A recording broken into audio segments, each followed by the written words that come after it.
Skats, kas sanākuši lielajā mežā. Pie meža dzīvnieciņiem ir atnākuši ciemos mazie rūķīši. Es redzēju tur tālumā lielo rūķi. Tur bija mazais rūķītis. Tur tālumā es redzēju vēl tādu niķīgo rūķi, kurš visu laiku niķojās. Bet tur es redzēju smaidīgo rūķi. Tur tālumā es redzēju raudulīgo rūķi. Viņš visu laiku raud. Nes kāpēc? Tu nezini kāpēc? Ko? Es vairāk nezinu. Bet tur viens rūķis guļ kā lācis. Tas ir miega vice. Kādi tik rūķi nav uz pasaules. Bet pie mums ir atnākuši rūķīši, kas grib gatavot Ziemassvētku dāvanas. Un tāpēc viņi devās ceļā. Odrīs ceļā.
ieraudzīja sniegā. Ko?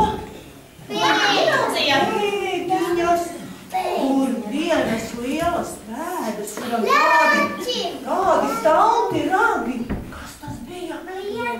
Laikam briedis aizauļoja. Bet kas tāds tur ēdis čiekuriņus zemēs? Āveres. Tādi garām ausīm Bet tur viens ir redzu, kad ir bijis viltīgs, iet un pēdas dzēš. Laksa, ar ko te viņa dzēš savus pēdas? Vai ne? Kāpēc? Nevar redzēt, jā. Bet kas tur vēl viens mežā iemaldījies? Maziņš ķērājs. Viņa ķērājs, kuram te garām? Kaķis iemaldījies mežā, ne? Bet tur pie lielās eglis daudz mazas pēdiņas. Kas tie tādi varētu būt?